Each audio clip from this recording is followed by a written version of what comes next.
9월 28일 월요일입니다. 레위기 4장 속죄제라는 주제로 말씀을 나누겠습니다. 먼저 기도로 시작하신 후 성경을 1에서 3 읽기 바랍니다. 꾸준한 영성 훈련은 당신의 인생을 변화시킵니다. 말씀 다 묵상하셨습니까? 첫 번째, 무심코 지은 죄. 2절입니다. 이스라엘 자손에게 말하여 이르라. 누구든지 여호와의 계명 중 하나라도 그릇 범하였을 때. 레위기 4장과 5장의 일부는 속죄제에 관한 규례입니다. 지금까지 번제, 소제, 화목제까지 말씀을 나누었습니다. 이 세 가지는 누구라도 자원해서 언제든지 드릴 수 있는 제사였습니다. 여러 가지 목적이 있지만 자발적인 성격이 강한 제사입니다. 반면 속죄제와 속건제는 죄를 씻기 위한 의무적인 제사였습니다. 내일 다루게 될 속건제는 상대방의 재산상의 피해를 입힌 죄를 씻기 위한 제사입니다. 물론 여기에 더해 배상을 통해 상대방에게도 용서를 구해야 합니다. 속죄제는 하나님의 계명을 그릇 범한 죄를 씻기 위한 제사입니다. 그릇 범하였다는 말은 무슨 말일까요? 그릇이란 말은 다른 곳에서 부지 중에 라고 표현하기도 하고, 영어 성경에서는 모르고 혹은 무심코란 말로 번역하기도 합니다. 그러므로 속죄제란 하나님의 계명을 무심코 지은 죄를 씻기 위한 제사였습니다.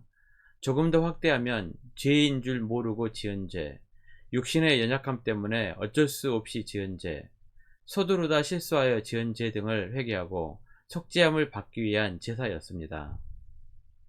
무심코 지은 죄가 아니라 하나님을 대적하기 위해 고의로 지은 죄에 대해서는 속죄제를 드릴 수 없었고, 반역죄로서 하나님의 징벌을 받았거나 백성들에게 처형을 당했습니다.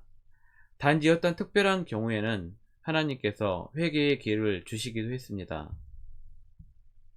모르고 죄를 지었기 때문에 죄가 없다고 할 수 없습니다.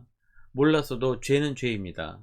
그래서 우리는 말씀을 통해 무엇이 죄인지 정확히 깨달아야 합니다. 율법의 목적은 지켜서 구원받기 위함이 아니라 우리의 죄를 깨닫기 위함입니다. 로마서 3장 20절입니다. 그러므로 율법의 행위로 그의 앞에 의롭다 하심을 얻을 육체가 없나니 율법으로는 죄를 깨달음이니라. 두 번째, 범죄와 속죄. 3절입니다. 만일 기름 부음을 받은 제사장이 범죄하여 백성의 허물이 되었으면 그가 범한 죄로 말미암아 흠없는 소송아지로 속죄 제물을 삼아 여호와께 드릴지니. 범죄하다는 표적에서 빗나가다, 관역을 맞추지 못하는 하타라는 단어에서 파생된 말입니다. 그러므로 성경에서 말하는 범죄란 하나님의 목적과 뜻에서 벗어나거나 빗나간 인간의 모든 행동을 의미합니다. 그래서 하나님의 말씀을 이해하지 못하면 내가 범죄한 것인지 아닌지 알 수가 없습니다. 우리 일상 속에서는 죄로 여겨지지 않는 것들이 성경에서는 죄가 되는 것들이 많습니다. 하나님을 믿지 않는 것도 죄이고 하나님의 법에서 벗어난 모든 것이 죄입니다. 자신의 죄에 대해 깊이 묵상한 시편 51편 전체를 여러 차례 읽어보시길 바랍니다. 주옥과 같은 말씀입니다. 레위기 4장이 잘 이해가 될 것입니다. 그중 일부만 발췌합니다. 시편 51편 9절에서 11절입니다. 주의 얼굴을 내 죄에서 돌이키시고 내 모든 죄악을 지워주소서. 하나님이여, 내 속에 정한 마음을 창조하시고 내 안에 정직한 영을 새롭게 하소서. 나를 주 앞에서 쫓아내지 마시며 주의 성령을 내게서 거두지 마소서. 3절의 첫 번째로 나온 제사장의 죄가 말하는 것은 제사장도 죄를 범할 수 있는 사람이라는 것과 집단 전체에 영향력을 미친다는 것입니다. 교회 내에서도 지도자의 위치가 중요하다는 것을 알 수 있습니다. 그래서 성도님들은 목회자들이 범죄하지 않고 성도들을 잘 목양할 수 있도록 사명감을 가지고 기도하셔야 합니다. 또한 오직 예수 그리스도만이 죄가 없으시고 우리 죄를 담당하신 분이라는 것을 기억하시길 바랍니다. 히브리서 9장 11절 12절입니다.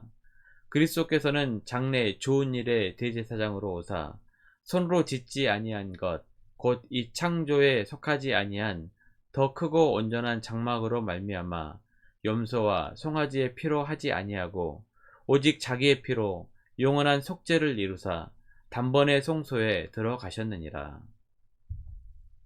세 번째, 속죄 제물과 죄의 깨달음. 속죄 제물은 죄를 지은 사람에 따라 차이를 두었습니다. 죄를 지은 사람의 위치와 형편에 따라 속죄 제물이 달랐습니다. 먼저 제사장과 이스라엘 회중 전체가 죄를 지었을 때는 흠없는 수송아지를 제물로 드렸습니다. 제사장과 이스라엘 회중 전체를 같은 무게로 두었던 것을 볼 수 있습니다. 족장이 범죄한 경우에는 흠없는 수염소, 평민이 범죄한 경우에는 흠없는 암염소나 어린 암양으로 속죄제를 드렸습니다. 평민의 경우 형편이 되지 않는 경우에는 비둘기 2마리, 더 힘든 경우에는 고운 가루 10분의 1 레바를 드릴 수 있게 배려하셨습니다. 그런데 여기서 중요한 것이 있습니다. 속죄제는 언제 드릴 수 있는가입니다. 레위 4장에 반복적으로 나오는 매우 중요한 단어가 있습니다. 죄를 깨달으면 이란 단어입니다. 스스로 깨닫지 못하다가 죄를 깨달으면 혹은 누가 그에게 범죄한 죄를 깨우쳐 주면 그때서야 비로소 속죄제를 드릴 수 있게 됩니다. 사람이 하나님께 희생제사를 드릴 때 무엇보다 선행되어야 하는 것은 바로 죄를 올바로 깨달아야 한다는 것입니다. 이사야 44장 18절입니다. 그들이 알지도 못하고 깨닫지도 못함은 그들의 눈이 가려서 보지 못함이며 그들의 마음이 어두워져서 깨닫지 못함이니라. 눈과 귀가 가려져 죄를 짓고도 깨닫지 못하는 것은 불행 중 불행입니다. 그러므로 우리는 늘 눈을 열어 말씀을 묵상하고 귀를 열어 말씀을 들어야 합니다. 또한 형제가 범죄하면 그 형제를 깨우쳐 줘야 합니다. 마태복음 18장 15절입니다.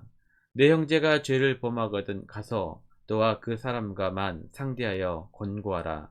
만일 들면 내가 내 형제를 얻은 것이요. 사람은 완벽할 수 없어 알고도 말하지 않을 수도 있고 몰라서 깨우쳐 주지 못할 수도 있습니다. 그렇기 때문에 언제나 우리의 죄를 깨우쳐 진리의 길로 인도하시는 성령님께 의지하시길 바랍니다. 요한복음 16장 13절입니다.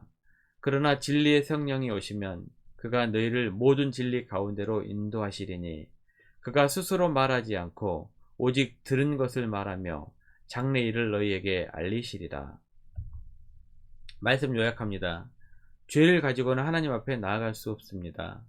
우리를 죄에서 구원해 주신 예수 그리스도가 여러분의 영원한 구원자 되시며 주인 되신다는 사실을 믿고 소망 속에 오늘 하루도 승리하시길 바랍니다.